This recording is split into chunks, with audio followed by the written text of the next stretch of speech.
Welcome to Shivani group of institution online classes. बच्चों मैं अपने प्रीवियस लेक्चर में आपको सिविक्स का चैप्टर 4 संस्थाओं के कामकाज समझा रही थी। आज मैं आपको ज्योग्राफी का चैप्टर प्राकृतिक वनस्पति तथा वन्य प्राणी समझाने जा रही हूँ। ठीक है बच्चों, अब हम बात करते हैं कि हमारे जो भारत की भूमि है उसमें विभिन्न प्रकार की वनस्पतियां विद्यमान है। तो वनस्पति जो कि वेजिटेशन, वनस्पति शब्द की उत्पत्ति लैटिन भाषा के शब्द फ्लोरा से हुई है। तो रोमन पुराण में फ्लोरा जो था हमारा उसको फूलों की देवी कहा जाता था।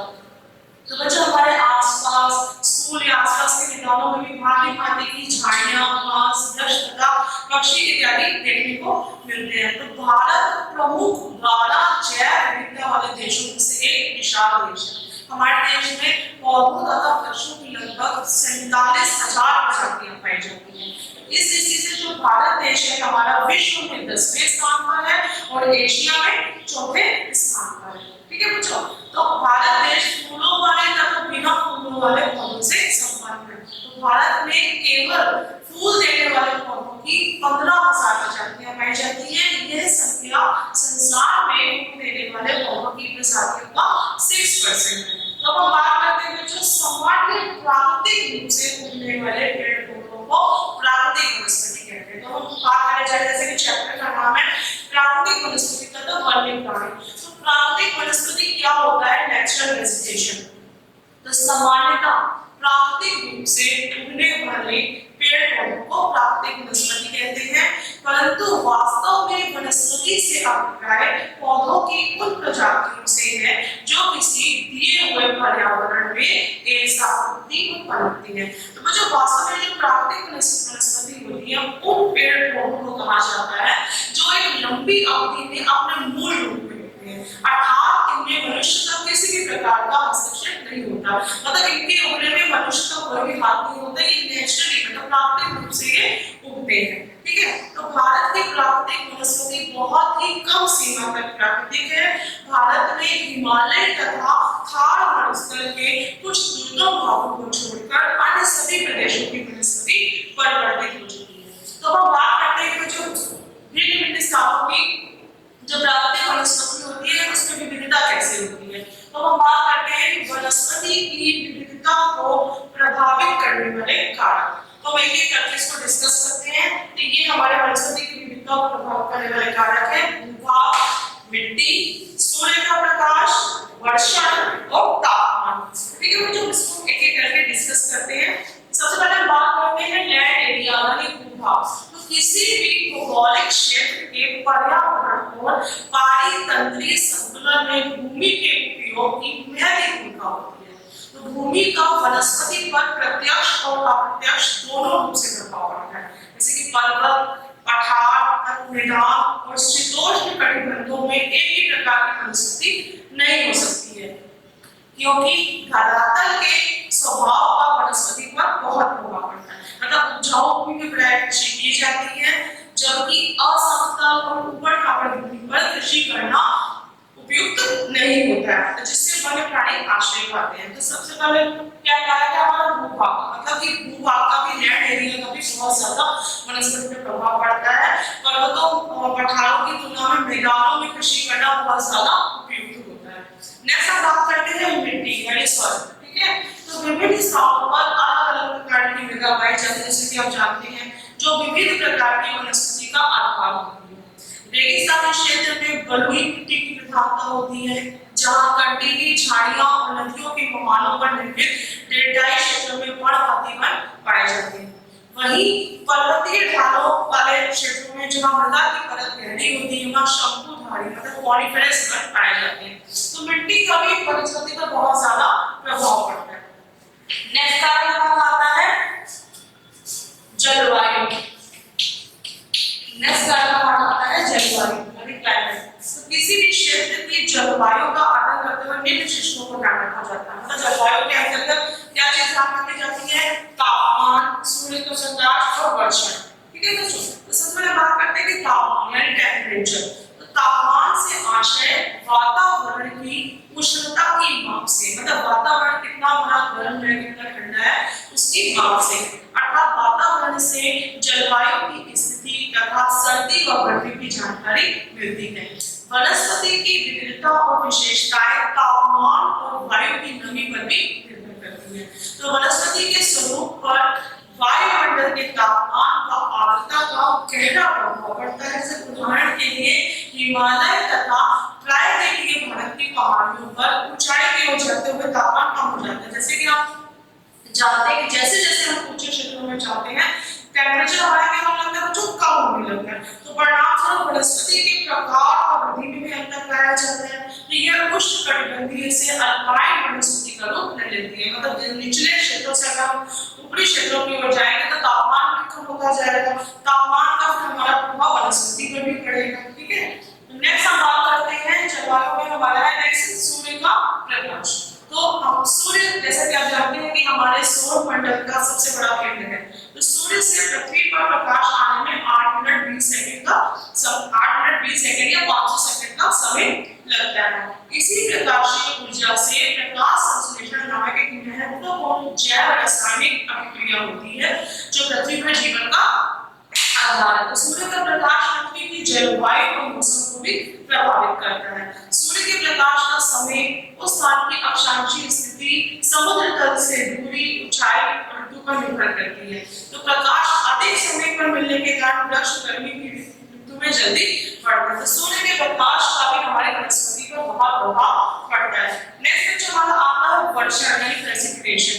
तो भारतीय जो जलवायु, जैसा कि आप जानते हैं कि हमारे भारत की जलवायु मानसूनी जलवायु, तो भारत में जो वर्षा होती है दक्षिण पश्चिमी आगे बढ़ते मानसून और उत्तर पूर्वी यानी पीछे हटते मानसून से होती है। तो ज्यादा वर्षा वाले क्षेत्रों में न्यून वर्षा वाले क्षेत्रों की अपेक्षा सघन में पाए जाते हैं। तो हमारी वर्षा के ऊपर बहुत डिपेंड करता है कि जिन क्षेत्रों में बहुत ज्यादा वर्षा होती है तो वहां पर क्या होता है कि वहां जो वनस्पति पाई जाती है सघन वन पाए जाते हैं। पश्चिमी घाट के पश्चिमी ढलानों पर पूर्वी ढलानों की अपेक्षा सघन वनस्पति का कारण वर्षा होती रही है। ये हमारे क्या होता है जो वनस्पति की विविधता को प्रभावित करने वाले कारक जैसे कि भूभाग, मिट्टी और जलवायु में हमारा सूर्य का प्रकाश, वर्षा और तापमान।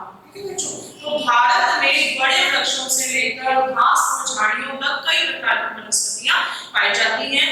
उष्ण, शीतोष्ण, शीतोष्ण क्षेत्रीय और उच्च पर्वतीय सभी प्रकार की जो वनस्पतियां यहाँ पर उगती हैं। वनस्पति की विविधता यहाँ देखने को मिलती है। वन नवीकरण योग्य संसाधन और वातावरण की गुणवत्ता बढ़ाने में मुख्य भूमिका निभाते हैं। ये स्थानीय जलवायु, मृदा, पर्वत तथा नदियों की धारा निर्धारित करते हैं। तो जैसा कि आप जानते हैं कि वनों का बहुत ही ज्यादा महत्व है।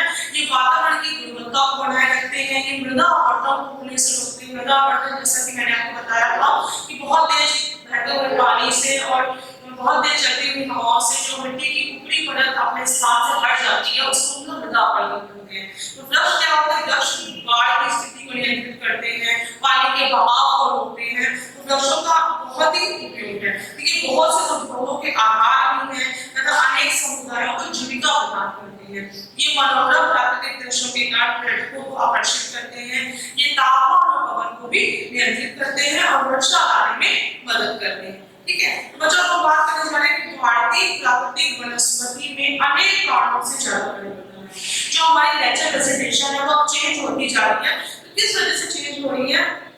जैसे उद्योगों का विकास, शहरीकरण की परियोजनाएं, कृषि के लिए अधिक क्षेत्र की मांग तथा पशुओं के लिए चारे की व्यवस्था के कारण वन्य क्षेत्र क्या होते जा रहे हैं, कम होते जा रहे हैं।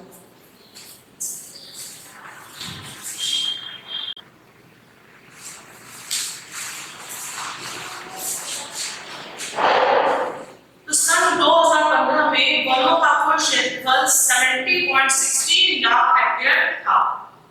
भारत के बहुत से भागों में वन क्षेत्र सही मायने में प्राकृतिक नहीं है। मतलब कुछ अलग क्षेत्रों को छोड़कर जैसे कि हिमालय और मध्य भारत के कुछ भाग तथा मरुस्थल जहाँ प्राकृतिक वनस्पति है, शेष भागों में मनुष्य के हस्तक्षेप से प्राकृतिक वनस्पति आंशिक या संपूर्ण रूप से बदल चुकी है। अब हम बात करते हैं जो पारिस्थितिकी तंत्र यानी इकोसिस्टम।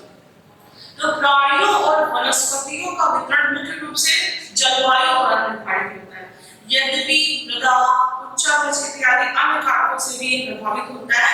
जिन क्षेत्रों में समान जलवायु पाई जाती है वहां की वनस्पति समूह में समानता देखी जाती है।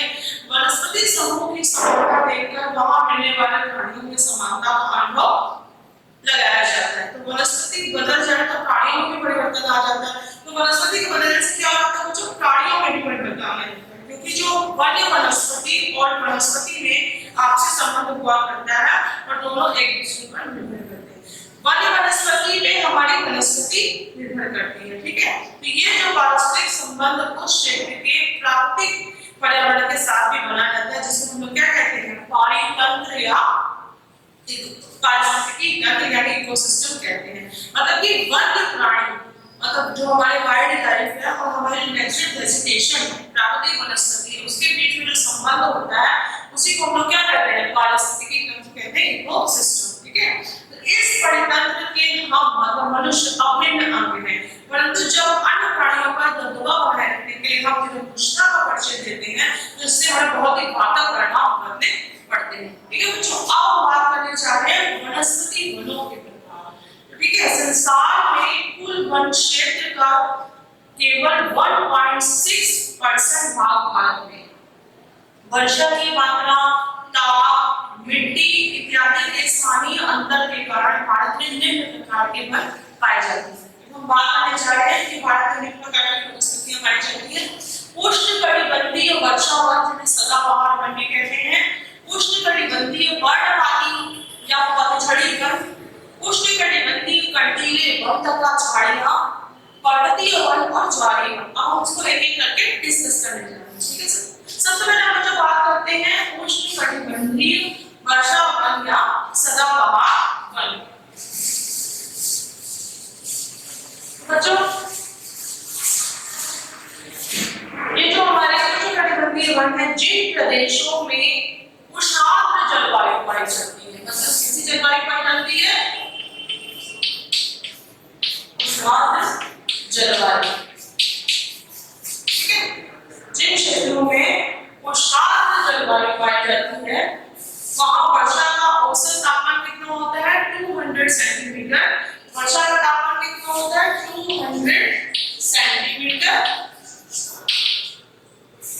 तथा तापमान का औसत लगभग 24 डिग्री सेंटीग्रेड होता है। ऐसी जलवायु में किसी क्षेत्र ऋतु विशेष में वृक्ष अपनी पत्तियां नहीं गिराते हैं। इस जलवायु में क्या होता है, इस जलवायु की क्या विशेषता है, उष्णकटिबंधीय वर्षावन की ये किसी विशेष ऋतु में, किसी ऋतु विशेष में अपनी पत्तियों को नहीं गिराते, ठीक है।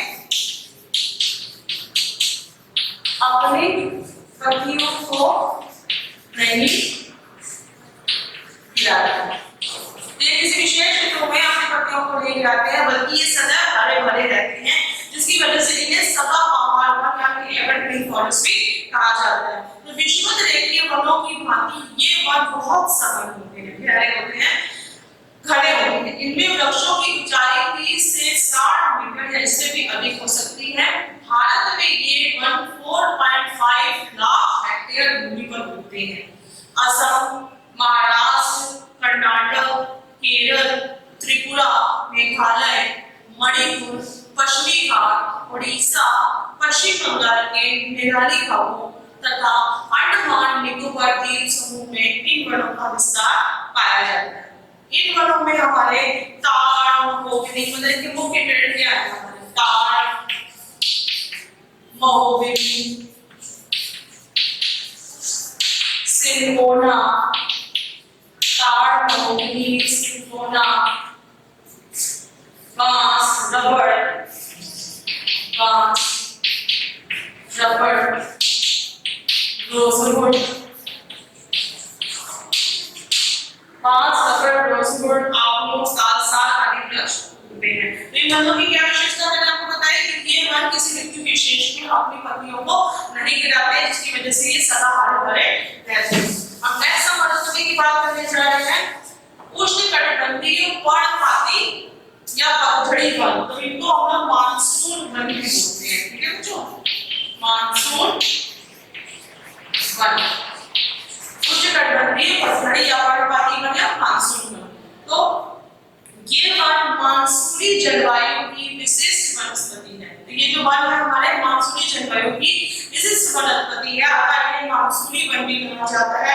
भारत के लगभग सभी भागों में ये वन पाए जाते हैं, परंतु 100 सेंटीमीटर से 200 सेंटीमीटर वर्षा वाले भागों में विशेष रूप से उगते हैं। तो वर्षा की कमी के कारण इन वृक्षों में जो वृक्ष होते हैं ग्रीष्म ऋतु के आरंभ में अपनी पत्तियां गिरा देते हैं, इसे पतझड़ का मौसम माना जाता है। मतलब जब वर्षा की कमी हो जाती है तो इस जो वनों में जो वृक्ष होते हैं ग्रीष्म ऋतु में क्या करते हैं, अपनी पत्तियों को गिरा देते हैं, तो उसे क्या कहते हैं, पतझड़ का मौसम माना जाता है। भारत में पतझड़ी वन 224 लाख हेक्टेयर भूमि पर फैले हुए हैं। ये वन मुख्यतः बिहार, पश्चिम बंगाल, उड़ीसा, महाराष्ट्र, आंध्र प्रदेश आदि राज्यों में पाए जाते हैं। आर्थिक दृष्टिकोण से ये वन बहुत ही उपयोगी है तथा शीघ्र ही आग पकड़ लेते हैं, अतः इनकी पर्याप्त देखभाल करने की आवश्यकता होती है। इन वनों को दो वर्ग हैं, आर्द्र पर्णपाती वन और शुष्क पर्णपाती वन। आर्द्र पर्णपाती वन और शुष्क पर्णपाती वन। आर्द्र पर्णपाती वन और शुष्क पर्णपाती वन। आर्द्र पर्णपाती वन पश्चिमी घाट के पूर्वी ढलानों पर पाए जाते हैं। आर्द्र पर्णपाती वनों में पाया जाने वाला सागौन का वृक्ष बहुत महत्वपूर्ण है। ये वन प्रायद्वीप के उत्तरी पूर्वी भागों में अर्थात मध्य प्रदेश, छत्तीसगढ़, उड़ीसा तथा छोटा नागपुर के पठार पर समान रूप से पाए जाते हैं। शुष्क पर्णपाती वन की बात की जाए तो इन वनों का सबसे महत्वपूर्ण वृक्ष साल है। ऐसा देखा गया है कि आर्द्र पर्णपाती वनों का स्थान शुष्क पर्णपाती वन लेते जा रहे हैं। इन वनों को पर्णपाती वन इसलिए कहते हैं क्योंकि ये ग्रीष्म ऋतु में 6 से लेकर 8 सप्ताह तक अपनी पत्तियां गिरा देते हैं। इन वनों में प्रत्येक जाति के वृक्षों के पतझड़ का समय अलग-अलग होता है, तो यही कारण है कि संपूर्ण वन कभी भी पत्ती विहीन नहीं रहते हैं। ठीक है बच्चों, तो that's all for today. I will continue this chapter in my next video. Thank you for attending the class.